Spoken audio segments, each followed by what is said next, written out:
the city mayor of Baguio, spoke before the personnel of the Philippine National Police. He talked about the mounting national budget of the country. He said about 13.86 trillion pesos, taking swipe at the former President Rodrigo Duterte, saying that in his term, the national budget rose to 142%.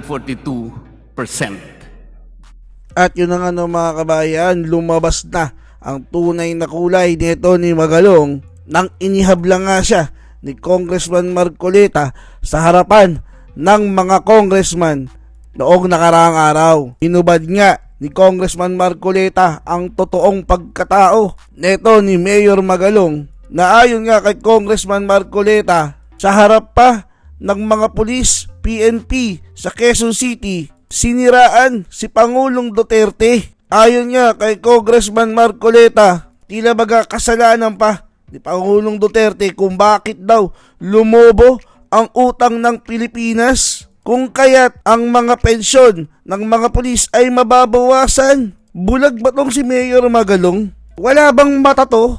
Hindi ba niya nakita yung mga pinagawa ni Pangulong Duterte nung siya'y Pangulo pa lamang? Tulog ba tong si Magalong ng 6 na taon kaya't hindi niya nakita ang ginawa ni Pangulong Duterte? Ang tindi mo, Mayor Magalong. Bulag ka ba? Isisisi mo kay Pangulong Duterte kung bakit lumobo ang utang ng Pilipinas? Tapos kabababa lang ni Pangulong Duterte, isisisi mo sa kanya kung bakit lumobo ang utang ng Pilipinas? Anong utak meron ka? Tila bagay tulog ka. Nung bumaba si Pinoy, natulog ka na, tas gumising ka na lang ulit nung pagbaba ni Pangulong Duterte. Parang ganun yung nangyari, kasi parang wala kang alam. At ang matindi pa nun, sa harapan pa ng mga pulis, siniraan mo si Pangulong Duterte. Kung hindi ka ba naman isa't kalahating, kung hindi nga dahil kay Pangulong Duterte, hindi tataas ang sweldo ng mga pulis at army, tandaan mo yan. Tapos sisisihin mo? Kaya kaniyayari ni Congressman Marcoleta, dahil naninisi ka ng kung sino-sino, tinuturo mo kung sino-sino, pero yung sarili mong lugar hindi mo maayos, tulad nga nung pasugalan sa tapat mismo ng City Hall. Yun ay ayon nga kay Congressman Marcoleta. Dagdag pa ni Congressman Marcoleta, kung hindi ka nalalagyan ng mga may-ari ng pasugalan, bakit hindi mo patanggal? Tapos sasabihin mo, pulis ang may kakayahan nun, pulis ang dapat umayos nun. Ikaw yung mayor ng Baguio City. Ganito ang totoo mong kulay. Kilalang kilala ka namin. Kaya siguro nagpapag-grandstanding ka, may balak kang tumakbo sa 2025. Huwag ka mag-alala, Mayor Magalong, diretso ka sa Inidoro. Maaalala namin lahat ng mga pinagsasabi mo at lahat ng mga pinaggagawa mo. At yun na nga ng mga kabayan, kung bago ka pa lang sa akin channel, huwag mo nga kalimutang i-hit ang like at subscribe button para updated ka sa mga uploads ko araw-araw, kabayan. Panoorin natin ang kabuuan ng bidyong ito. I wish to formally react to the speech of the good mayor of the city of Baguio, Benjamin Magalong. The Speaker, the Honorable Marcoleta has 10 minutes. Thank you, Madam Speaker. The Bible says, do not judge, and you will not be judged. Do not condemn, and you will not be condemned. On July 3, 2023, the city mayor of Baguio spoke before the personnel of the Philippine National Police at its headquarters in Quezon City in its flag-raising ceremony. Initially, Madam Speaker, he spoke about technology and governance, how local governments can enhance the way they govern, the way they process, the way they manage local government units. Surprisingly, he discarded, as he said, his prepared speech, and he allegedly talked from his heart and from his mind. He talked about the mounting national budget of the country. He said about 13.86 trillion pesos, taking swipe at the former President Rodrigo Duterte, saying that in his term, the national budget rose to 142%. And he said he's very much worried. He said that only a few raise hell. And at that point, he said that he himself and some of his colleagues in the PNP are prepared to contribute reasonable part of their pension to address the national budget. But suddenly, he turned and point like an accusing finger to the legislature. Mabuti po, Madam Speaker, basahin ko po yung parte ng kanyang sinabi.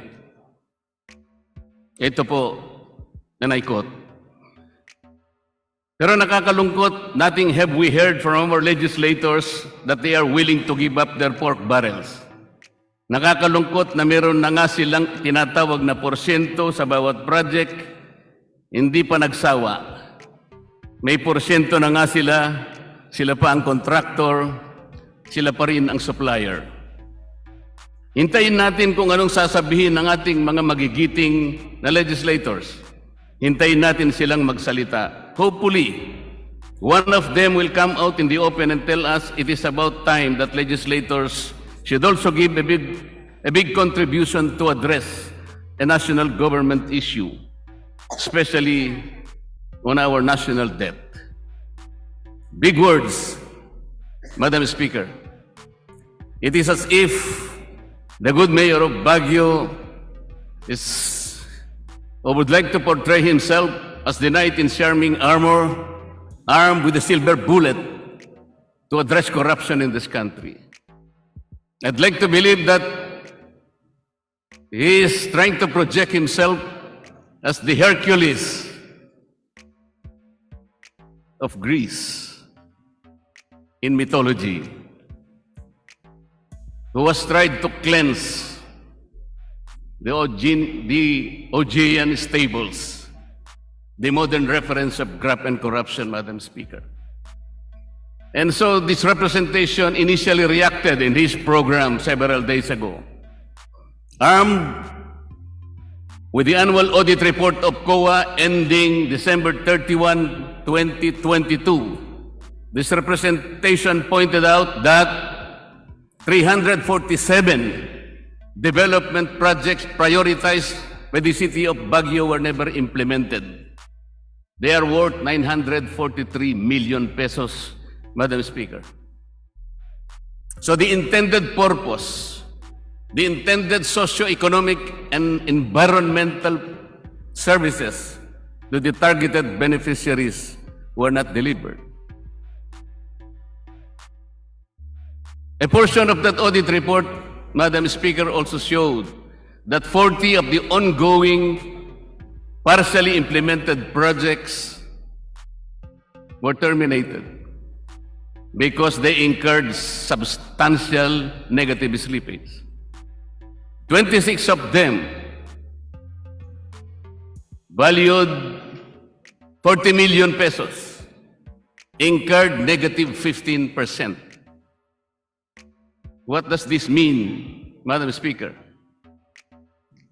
This means that there is no actual monitoring and supervision of the projects. The COA said the required detailed engineering activities were never undertaken. The total of those 40 ongoing projects is 96 million pesos, Madam Speaker. The funds received from DPWH intended to construct a multipurpose building and the athletic oval bowl in Burhan Park, Madam Speaker, were used to pay the progress billing of a separate city project in violation of the project's Memorandum of Agreement and in violation of the GAA of 2021. That's diversion, Madam Speaker.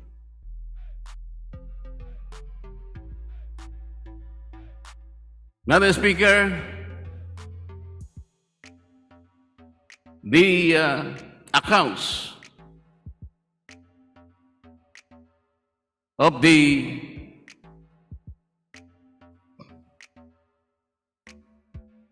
special education tax and the real property tax amounting to 456 million pesos could not be ascertained. Why?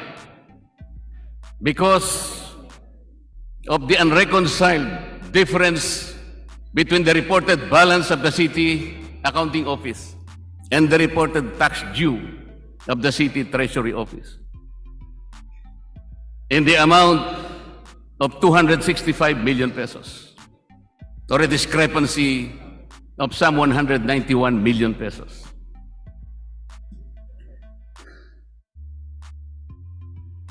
By December 31, 2022, the total unsettled notice of disallowances and charges, Madam Speaker, as audited by COA, totaled 235 million pesos.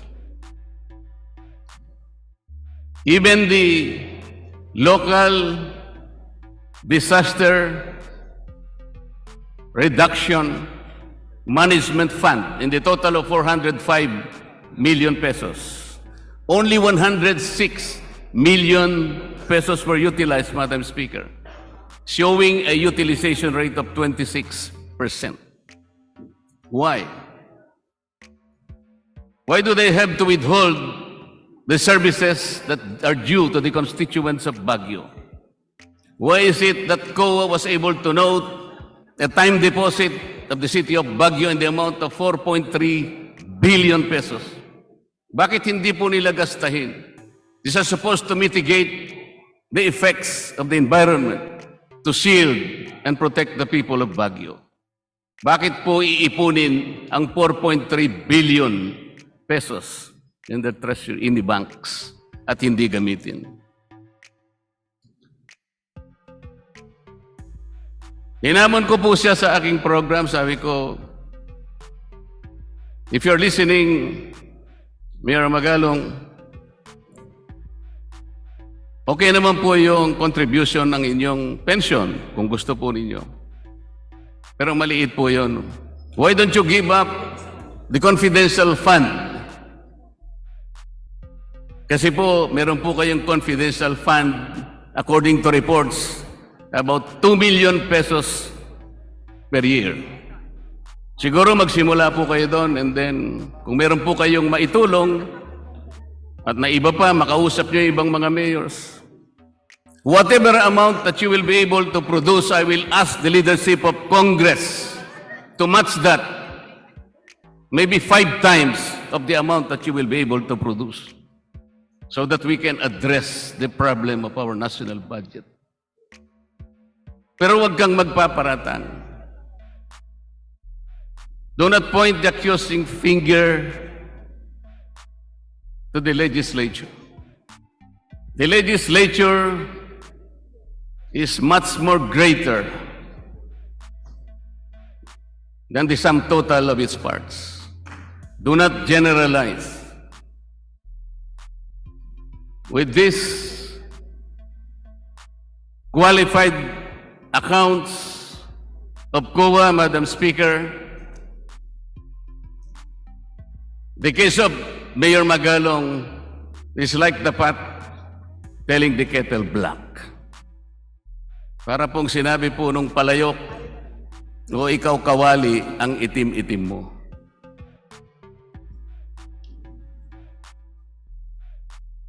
Nasabi ko rin po sa programa ko, Madam Speaker, na maraming illegal gambling dyan sa'yo. Doon lamang sa harap po ng City Hall, doon sa Otec Street, right at the tip of the nose of the Mayor of Baguio City, meron pong pasugalan doon. In Dapay, in Legarda area, doon sa Kayang Hilltop, in Magsaysay area, sa Buknawan,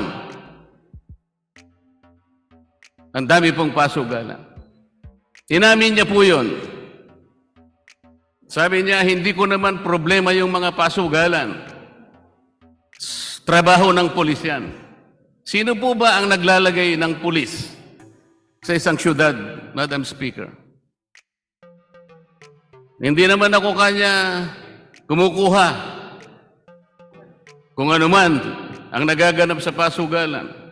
Kung hindi ka nagkakaroon, bakit hindi mo ipasara o ipatigil? Masyado naman yatang obvious yun. Sabi pa niya, Madam Speaker, huwag niyong pakikialaman ng Bagyo. Ayaw mo palang pakialaman ng Bagyo, ba't pinakikialaman mo ang legislature? Did he forget, Madam Speaker, that Congress, aside from legislative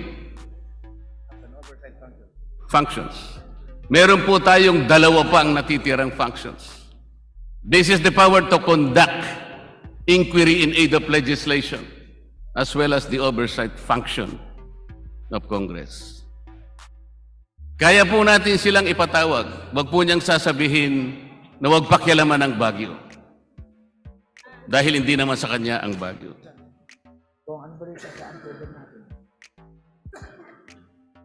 Nung nagpa-interview po siya sa radyo and television, he was asked to name names. But he refused to name names. Ang sabi po niya, I cannot do that. If I name names, I will be put in a very, very adverse situation. How come that he so appeared like he cares about our country, that he loved the country, that he showed patriotism and heroism? But he cannot face, he's not brave enough to face the consequences of his action. Madam Speaker, there was a challenge posed by the Bible thousands of years ago. He who is without sin should cast the first stone. With all due respect and in all candor, Madam Speaker, I do not believe that the mayor of Baguio City has the moral integrity or the rectitude to cast the first stone. No one is, Madam Speaker. Thank you very much.